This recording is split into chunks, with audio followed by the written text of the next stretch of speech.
Hello and welcome into Fantasy Focus Football. Today's show is presented by Geico. Switch to Geico, see all the ways that you could save. It is our CSS DFS podcast, Clay, Squirrel, and Smizzle Daily Fantasy Sports.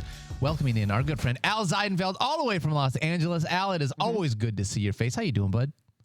I'm doing good. You know, I just watched Groundhog Day the other day. It's one of my favorite movies of all time. Yeah. I'm ready for everything that's going on here in week 17. And like week 18 is like the craziest week in daily fantasy too. So as everything kind of winds down for regular fantasy, it really starts to get exciting in daily fantasy. Yeah, I'll take Groundhog's Day because last week in week 16, I beat Mike by 8 points in our daily fantasy league.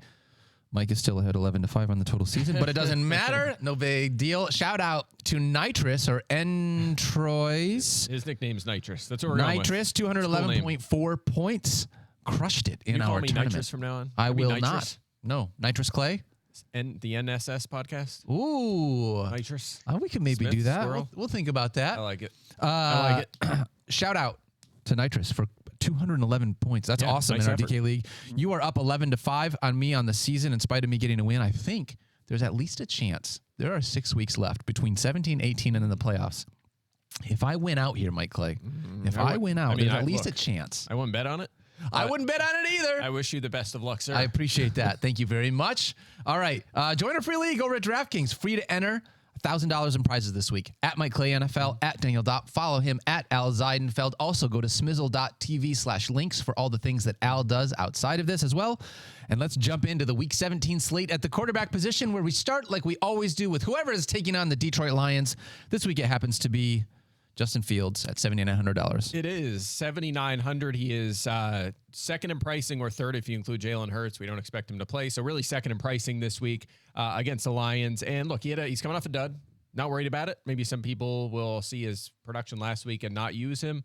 I'm going to be okay with it because I'm going to cross that off to playing a really good defense in terrible conditions. And I'm going to look at the prior 6 games when he averaged 29 DraftKings points per game. His worst game was 19.3 points. His best game, just a cool 45.7. 45. And I think the week before he had 42, right? He was just on a tear there for a while. The week before, 42.7. That was against the Detroit Lions. The last time they played, 4 total touchdowns in that game, 147 rushing yards. On the earlier pod, Stefania told us that maybe he won't rush quite as much because of the arm issues. We did see that a little bit last week, obviously, with his non-throwing shoulder. Slight concern, but maybe that leads to a little more, a few more pass attempts, right? So it's still a really good matchup. Lions, most fantasy points to quarterbacks, the highest yards per pass attempt, and average depth to throw to quarterbacks. We know Fields not afraid to throw it deep. So I'm in on Fields at 7,900. We know the upside he brings to the table. Absolutely, and it's tough. Anytime you find a quarterback that also uses the legs, especially against the Detroit Lions, we love them here this year. Al, let's talk about Trevor Lawrence.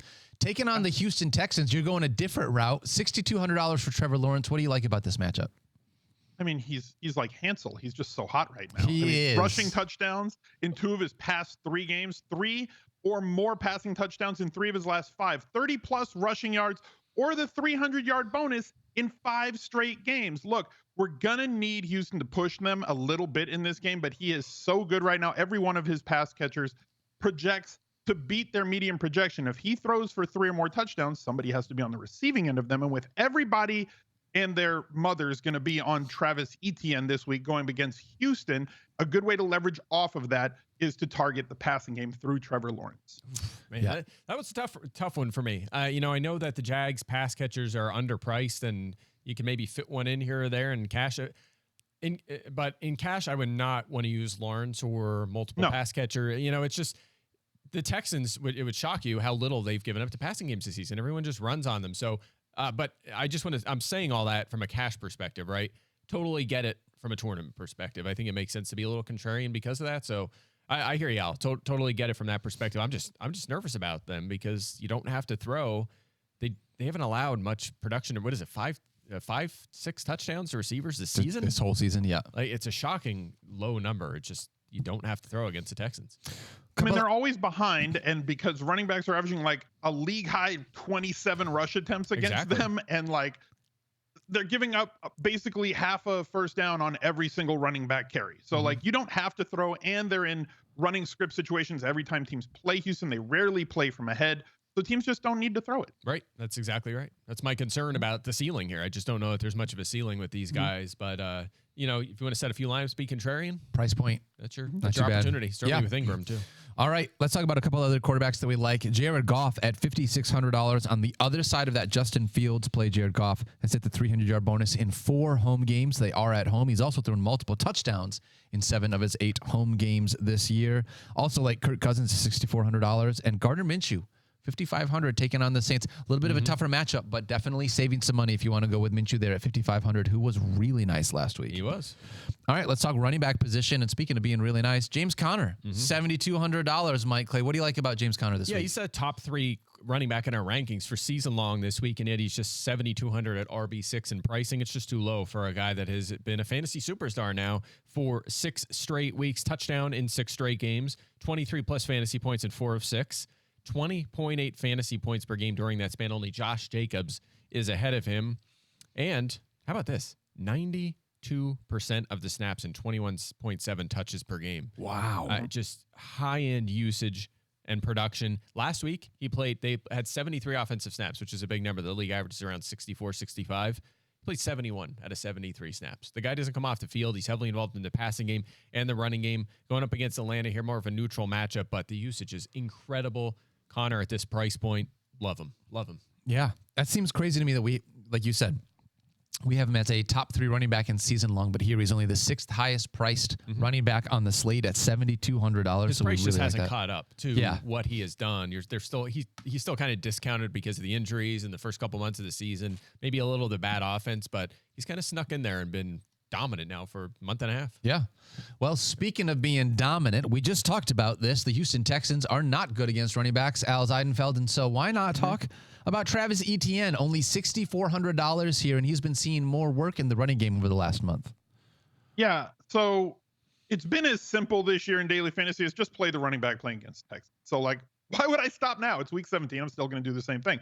We're going to play Travis Etienne here at $6,400. A lot of other people are going to play him as well. But I don't think his percentage in tournaments is going to get out of control because as I'm looking at it, I got 10 to 12 guys projecting as really good values at the running back position. Not many of them are extremely expensive. Obviously, Christian McCaffrey is expensive and Austin Eckler are expensive, but there's a lot of value plays, and they're all in this $6K or $5,500 to $7,500 range. I think that collectively is going to hold percentages down, and you can eat a little bit of chalk in your tournament lineups, as long as you find other places to get different, because at the end of the day, you just have to score more points than everybody else. 3 players have 20 touches and 110 yards in each of the past weeks. Derrick Henry, Saquon Barkley, Travis Etienne. Now, the weirdest thing that I'm going to say this year is I'm begging at this point for the Jacksonville Jaguars to can you give Travis Etienne Derrick Henry's workload in the passing game? Can we aspire for him to get Derrick Henry usage in the pass game, please? Yeah. 3 is not enough.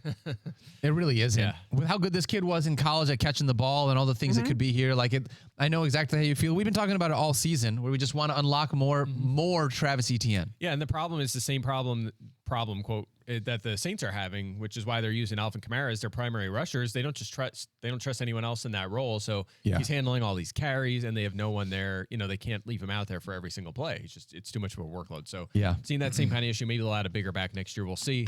They had one, traded him to the Jets. They did. Maybe it looks like a good deal now, considering he's barely played. But it's gonna be interesting. Yeah. By the way, that's where my brain was going. So I agree with the value at running back. There's a lot of options this week. It was tough to figure out the 3 I wanted to use, but I feel like this has been the case for a while, which is why I've been jamming 3 running backs and using a running back in my flex most of the season. Yeah. I just feel like all year long, there's been a lot of value at that position, and that maintains this week. Well, there are a couple other guys we like at that running back position this week. Saquon Barkley, $8,000 taking on the Colts. Brian Robinson, love him. Only $5,200 taking on Cleveland.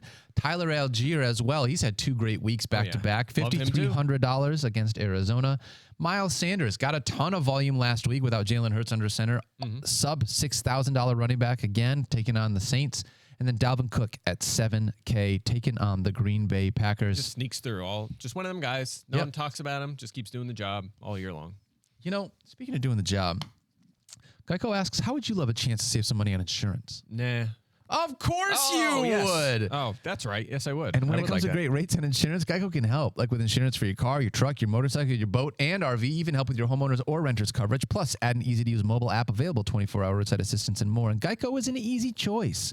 Switch today. See all the ways that you could save. It's easy. Simply go to geico.com or contact your local agent today. All right, at the wide receiver position, All right, Mike here we go. Clay. We're paying down $3,000. Greg Dortch is the name that we have here in the sheet taking on the Atlanta Falcons. Why do you like Greg Dortch this week? How do you stack up the rest of your lineup? You find a guy like this that you could punt on and get the bare minimum from Greg Dortch at $3K against the Atlanta Falcons. Falcons, the minimum price for a wide receiver here at $3,000. Last week, he had 11 targets, ran 35 of a possible 46 routes, had more targets than anyone else in Arizona, including some fella named DeAndre Hopkins, some other guy named Marquise Brown. It was Greg Dortch. Those guys are good. Who was number one. And that was without Colt McCoy under center. And remember, I talked about this in past weeks. Colt McCoy has fed his primary slot receiver. Back in week 10, Rondale Moore had 13 targets, primary slot. The next week, it was Greg Dortch. He had 11 that week.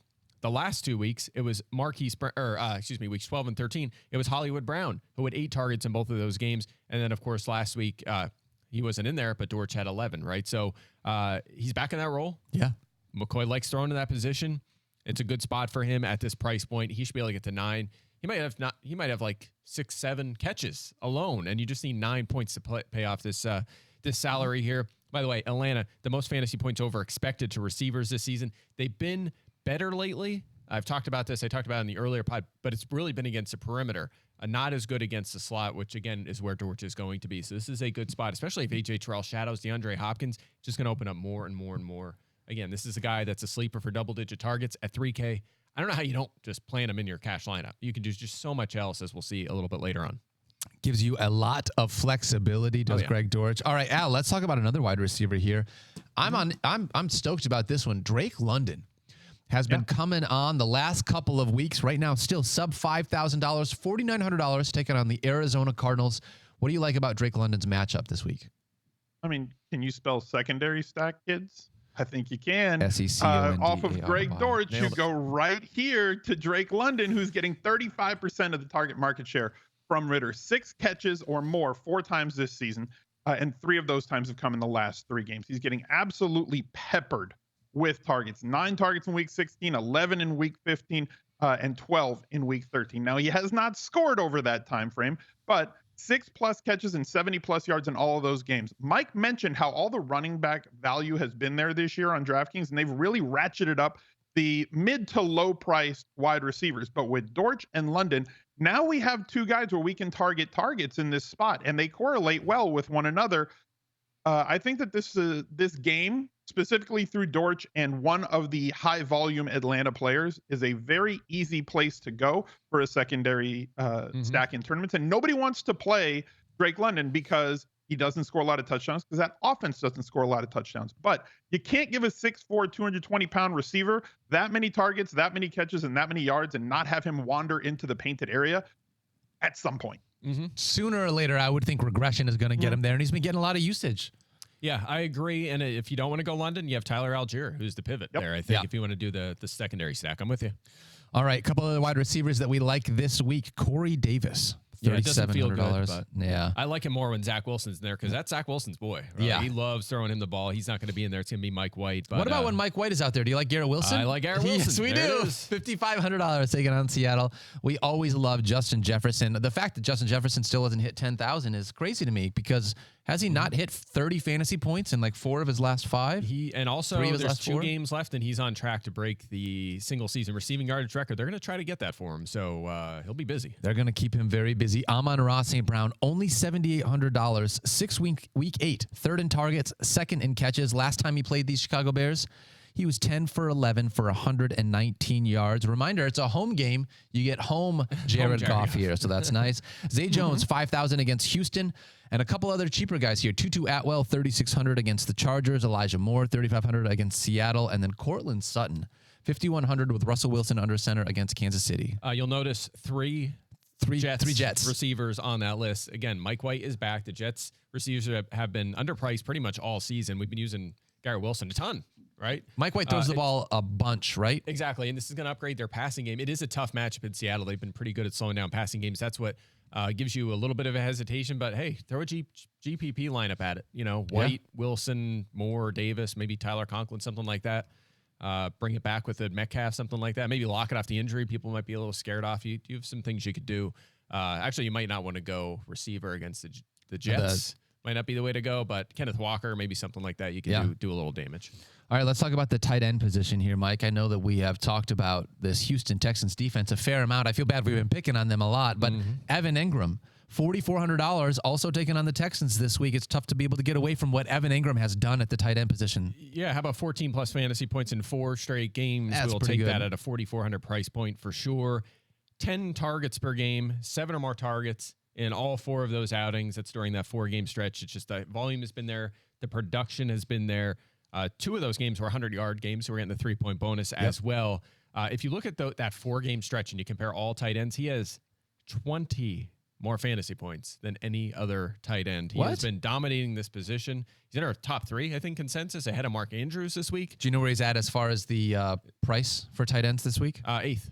8th priced tight end. Tight end for a guy we have top 3, at worst top 4, right? So it's, Kelsey, Hawkinson, Ingram, and Mark Andrews going the wrong way. I mean, he's in that conversation now based on a month now of dominant play. So, I like Ingram. I talked about, how good Houston has been against passing games. It's really been wide receiver centric, right? There's been a lot of upside from quarterbacks. Receivers they have shut down, but tight ends, fine, right? You can get that position against them. So I'm good with Ingram here, especially at this price. Yeah. Speaking of being good at the tight end position, Al, is this another week where you can start Travis Kelce? Because I was told at the start of the season, every week is a Travis Kelce week. So if there's ever a week to not be a Travis Kelce week, historically, it's been when he's played the Denver Broncos. He averages less points per game the last 3, 4, 5 years in his matchups against Denver than he has against the rest of the league. However, a lot of those matchups were in different situations when Tyreek Hill was there and they just went outside against Denver. This year, he did have his one bad game against Denver. However, 100-yard bonus in consecutive games for the first time this year. And a 100-yard bonus or a touchdown in 6 of his last 8 games. I do think that Denver could have like a dead cat bounce here this week where off the firing of Hackett, they could do a little bit more offensively, which forces Kansas City, pushes them a little bit. You can bring him back with somebody like Jerry Jeudy, who is still underpriced at the wide receiver position. And you're paying up so much because Mike was talking about the rankings of who is the highest priced guys. And Hawkinson, I believe, is number 2 at like 5,400. So you have to pay so much more, but there's enough value at running back and wide receiver to be able to make it work. And you're going to have less traffic on Travis Kelce this week. 1, because of the matchup. 2, because he is just so much more expensive at tight end, but it can reap dividends for you and be a separator at that position. If he has a 25+ point day with not many other tight ends at the position capable of doing that. And if the guys who are capable of doing that, somebody like TJ Hawkinson or Evan Ingram, currently the way he's running, if they get like 11 or 12 fantasy points, Travis Kelce can be a massive separator for you at that position on your lineup. Did the Broncos give up 51 points last week, Al? I was there. It was ugly. Oh, yeah. And our seats were like right on the Broncos sideline. And I kept saying to my kids and my wife, I was like, they are not happy. Like in the first quarter, like that position doesn't like each other. That position group doesn't like each other. Like they are infighting on that sideline constantly. And we left before the fight between the offensive line and the backup quarterback. So like this is well before that first quarter. They just were not ready to play that day. Yeah, I think the tight end did pretty well in that game too. Yeah. Did he not? I think Tyler Higbee had a couple of scores. So we'll see. Just maybe if Travis Kelce all first half. Yeah. Hey, what's a dead cat bounce? I've never heard of that before. It's a stock market reference. When something is going all the way downhill, all of a sudden it's like, okay, it's down. And then, okay, it takes a little bit of like a 10% tick up. What does that have to do with a cat? Because they changed coaches. Let's not think of the visual. Yeah. Okay. Oh, with a cat, I don't know. I gotcha. I know how it applies. I understand. All right, let's talk about a couple other tight ends that we like this week. TJ Hawkinson, we just talked about him, $5,400 taking on the Green Bay Packers, the number 2 tight end on the slate. Tyler Conklin, $2,900, and David Njoku, $4,100 taking on Washington. couple of tight ends to be able to consider if you don't like either Evan Engram or Travis Kelce, although I like both Evan Engram and Travis Kelce. Okay. All right, let's head into the weekly lineup. Mike go. Clay, head-to-head lineup. Bring it. Week 17. Justin Fields, of course. I'm paying up at 7,900 at quarterback. Travis Etienne and James Conner at running back. I'm also going to go with Brian Robinson. I'm going to plug. Three running backs again. So, again, okay. 3 running backs. A lot of value there. Wide receivers, Amon-Ra St. Brown, Greg Dortch, and Garrett Wilson. Tight end is Evan Engram. And I'm going with New England's defense right now at 2,600. They're playing a shorthanded Miami team that's going to be missing Tua Tagovailoa. So that's it. Yeah, that's not a bad lineup. I like that. I like Brian Robinson at $5,200 for sure, and then paying down on Greg Dortch to be able to get Justin Fields and Amon-Ra St. Brown. Yeah, Houston, really bad run defense. Cleveland, really bad run defense. Yeah. So I like Robinson and also Antonio Gibson. Not certain to play. I'm actually going to like Robinson more. He'll be like a lock if Antonio Gibson's out. And New England getting a Teddy Bridgewater Miami team. I see you were listening while I was talking. Oh, sorry. No, so I was looking through the list because I was told that it was up here on the list. So that's great. All right. Let's go through my team really quickly. Same thing, but different. I've got Jared Goff under center, $5,600. Travis Etienne and Miles Sanders as my 2 running backs with Leonard Fournette in the flex. I'm also going 3 running backs with the success Mike has had. At the wide receiver position, I've got Amon-Ra St. Brown, Drake London, and Garrett Wilson, with TJ Hawkinson at the tight end position and the San Francisco 49ers taking on Jared Stidham. We're attacking backup quarterbacks this week. That is exactly what we are doing. You know, the problem with your lineup, Mike, is you only have 1 Detroit line in it. I've got 2 in mine. Yeah, that hasn't worked well for me when I've used lots of Lions. Oh, really? So it's better to go against Lions. Yeah, that's weird. Well, what do you think, Al? How many Lions are you going to use this week? I'm going to use multiple Lions because I want to have exposure. Wow. That's a bad plan. I want to have exposure to the highest totaled game of the day. And it's like the highest totaled game by like 5 or 6 points at this point. Now I'm doing things a little bit differently. Typically I double stack the quarterback with Justin Fields, who rarely throws it more than like 24 times a game. There's not very many catches to go around. And his rushing ability gives him a ceiling, as well as Mike spoke about earlier on the show, with 45-47 being his ceiling. So give me the premium quarterback with Justin Fields. I'll lock up the tight end position with Cole Kmet. Hopefully he can walk into the end zone and score himself a touchdown. Tyler Algier and Travis Etienne Jr. at running back. Greg Dortch, the value we spoke about, correlating with Algier at running back. And I've got a double bring back with Amon-Ra St. Brown and DJ Chark at wide receiver. Austin Eckler is a one-off at running back, and the Packers defense up against Minnesota on the road at 2,300. They have played very well against Kirk Cousins historically when playing in Green Bay. Okay. Al also going with 3 running backs there. All 3 of us going 3 running backs in the flex this week. A lot of sort of. value I have there. Eckler. Isn't he just like a wide receiver at this point? He's on pace for like 120 catches. Yeah. What does he have? He's got like 117 targets on the year, something like that. 95 catches or something like that already on the season. So superstar. He is fantastic. All right. That's going to do it for week 17. A reminder, please follow at Al Ziedenfeld, at Mike Clay NFL. I am at Daniel Dopp. All of the other things that Al does is at smizzle.tv/links for all of the other DFS stuff that he does. So check that out. Mike, you got a bunch of stuff on E+. Go check out this. You have all of these DFS matchups and values on ESPN+. Yep, DFS value chart, shadow report, playbook, all those things. All that fun stuff. All that good stuff. We love you guys. Thank you for hanging out with us. Please don't forget to love each other. Be kind to yourself. We can't wait to see you on Friday, and we will be back next week with another CSS DFS in Week 18. See ya.